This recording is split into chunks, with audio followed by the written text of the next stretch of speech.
सभी किसान भाइयों को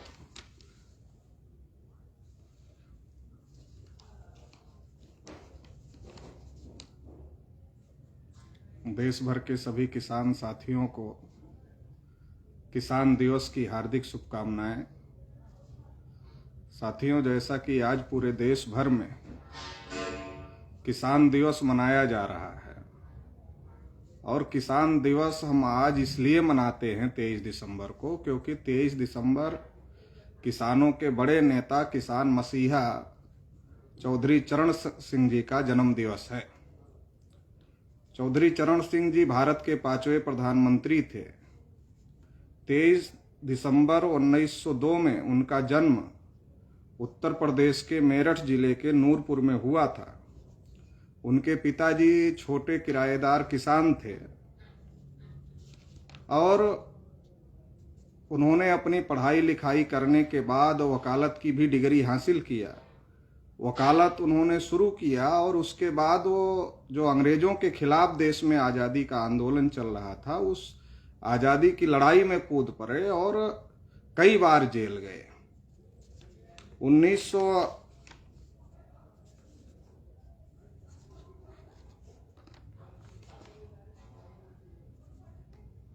1928 में उन्होंने गाजियाबाद से वकालत शुरू किया और 1937 में पहली बार वो चुनाव लड़े और पहली बार ही चुनाव लड़ करके विधायक चुने गए। और जब वो विधायक चुने गए तो उन्होंने 1938 में कृषि उत्पाद बिल एवं 1939 में किसान कर्ज माफी बिल उनके द्वारा लाया गया, और जिसकी वजह से जो किसानों का जमींदारों द्वारा और साहूकारों द्वारा और अंग्रेजों के द्वारा जो शोषण हो रहा था, उस शोषण से किसानों को काफ़ी राहत मिली। तो लगातार चौधरी चरण सिंह जी शुरू से ही किसानों की आवाज़ उठाते रहे और किसानों के हक अधिकार की लड़ाई लड़ते रहे। केवल किसानों की आवाज़ ही नहीं, बल्कि इसके साथ साथ उनका ध्यान सबको प्रतिनिधित्व मिलना चाहिए, सबको नौकरियों में भागीदारी सुनिश्चित होनी चाहिए, मतलब रिजर्वेशन को लेकर के भी उनके विचार स्पष्ट थे। 1947 में उन्होंने एक लेख लिखा और उस लेख में उन्होंने लिखा कि सरकारी नौकरियों में किसान संतानों को 50% रिजर्वेशन मिलना चाहिए। इसके पीछे उनका तर्क था कि 1931 की जो जनगणना थी उसके मुताबिक जो देश में किसान थे वो लगभग 75% थे। तो उनका ये कहना था कि 75% अगर किसान हैं तो 75% किसानों के कम से कम 50% प्रतिनिधि नौकरियों में होने चाहिए और 50% प्रतिनिधित्व सुनिश्चित करने के लिए उन्हें रिजर्वेशन मिलना चाहिए, ताकि किसानों के लिए जो नीति लागू करने का मामला है वो लागू किया जा सके। उनका ये भी कहना था, स्पष्ट रूप से उन्होंने अपने लेख में लिखा कि ये जो रिजर्वेशन की बात है ये कोई गरीबी अमीरी का मामला नहीं है, बल्कि ये प्रतिनिधित्व का मामला है।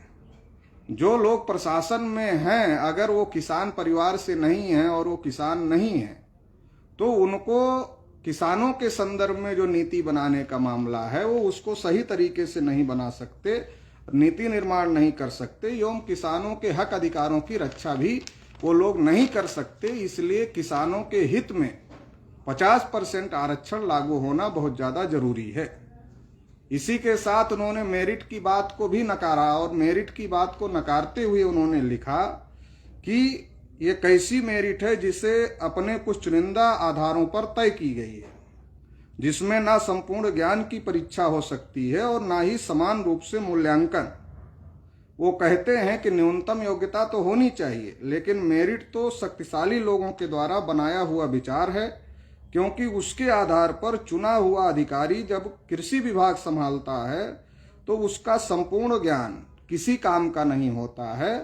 उसमें तो सदियों से जो अर्जित किया हुआ ज्ञान है वही ज्ञान महत्वपूर्ण होता है।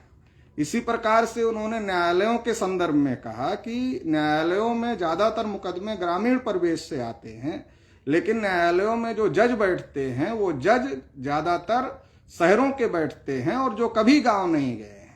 जब वो कभी गांव नहीं गए हैं तो ग्रामीण मामले जो न्यायालय में आते हैं उस पर वो सही न्याय कैसे दे सकते हैं। इसके आगे भी वो अपने लेख में कहते हैं कि कोई भी व्यक्ति पूर्णता निरपेक्ष नहीं हो सकता है। इसलिए सभी वर्गों का, केवल नौकरियों में ही नहीं सभी विभागों के, बल्कि न्यायपालिका में भी सभी वर्गों का संख्या के अनुपात में प्रतिनिधित्व सुनिश्चित होना चाहिए। तो चौधरी चरण सिंह जी केवल किसानों की लड़ाई ही नहीं, बल्कि किसानों को न्याय मिले और सभी को न्याय मिले, जो शोषित वंचित समाज के लोग हैं उनको बराबर का प्रतिनिधित्व मिले सभी क्षेत्रों में, इसके लिए वो संघर्ष कर रहे थे। उत्तर प्रदेश में उन्होंने 1954 में भूमि संरक्षण बिल पास किया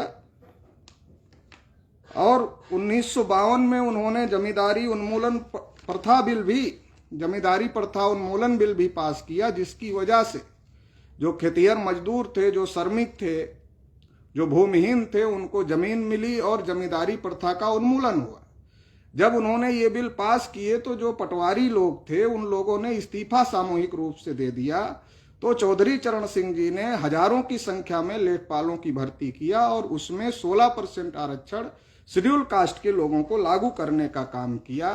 तो अगर हम चौधरी चरण सिंह जी के विचारों की आज बात करें उनके जन्मदिन के मौके पर, तो किसानों के हक के लिए वो आजीवन संघर्ष करते रहे, इसलिए उन्हें किसान मसीहा कहा जाता है और उनके जन्मदिन पर किसान दिवस मनाया जाता है। वहीं वो रिजर्वेशन को लेकर के भी, आरक्षण को लेकर भी, प्रतिनिधित्व सबको मिले बराबरी का, इसको लेकर के भी वो सतर्क थे और इसको लेकर के भी वो बातें कर रहे थे, इसको लेकर के भी वो लड़ाई लड़ने का काम कर रहे थे। सभी को सामाजिक न्याय हो और SC ST OBC माइनॉरिटी की जो एकता है वो एकता बने, देश में जो शोषित वंचित समूह के लोग हैं वो इकट्ठे होकर के लड़ाई लड़े, इसकी कोशिश लगातार चौधरी चरण सिंह जी के द्वारा की जा रही थी। और इसी को लेकर बाद में मान्यवर कांशीराम साहब के साथ भी उनके नजदीकी संबंध रहे और इस एकता को आगे बढ़ाने के लिए वो कोशिश कर रहे थे। लेकिन उसी दौरान 29 मई 1987 को 84 वर्ष की उम्र में उनका निधन हो गया। लेकिन जो नींव उन्होंने रखी थी सामाजिक परिवर्तन की और ये एकता की, जो शोषित वंचित समूह के लोग थे, उसी नींव के आधार पर बाद में उत्तर प्रदेश में माननीय मुलायम सिंह यादव और माननीय कांशीराम जी का गठबंधन हुआ, सपा बसपा गठबंधन हुआ, और जिसका परिणाम आया कि उत्तर प्रदेश में एक बहुत बड़ा राजनीतिक क्रांति हुआ। तो उसकी जड़ में चौधरी चरण सिंह जी भी थे। तो इसलिए आज उनके जन्मदिन के मौके पर चौधरी चरण सिंह जी को मानने वाले लोगों को संकल्प करना होगा कि एक तो देश में किसानों की खेती किसानी छीनने की कोशिश हो रही है, किसानों के हक अधिकार छीनने का कार्यक्रम चलाया जा रहा है, उनकी जमीनें तक छीनने की कोशिश हो रही है, MSP गारंटी किसानों को नहीं दी जा रही है, किसानों की फसल औने पौने दामों पर खरीदी जा रही है और इसकी वजह से किसान लगातार परेशान है और लगातार गरीबी की तरफ बढ़ रहा है।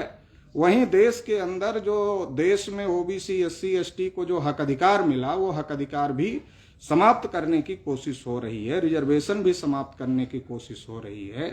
तो ये तमाम मुद्दों को लेकर के आज चौधरी चरण सिंह जी को मानने वाले लोगों को संकल्पित होना है, एकजुट होकर के जो समाज के हक अधिकार की लड़ाई है उस लड़ाई को मजबूत करने की जरूरत है। राष्ट्रीय पिछड़ा वर्ग मोर्चा दिन रात इस अभियान को आगे बढ़ाने में लगा हुआ है, इस लड़ाई को आगे बढ़ाने में लगा हुआ है। आप सब राष्ट्रीय पिछड़ा वर्ग मोर्चा का साथ सहयोग करें, ऐसी हम आशा और अपेक्षा करते हुए चौधरी चरण सिंह जी के जन्मदिन की और किसान दिवस की आप सभी को हार्दिक शुभकामनाएं देते हैं। बहुत बहुत आभार, धन्यवाद।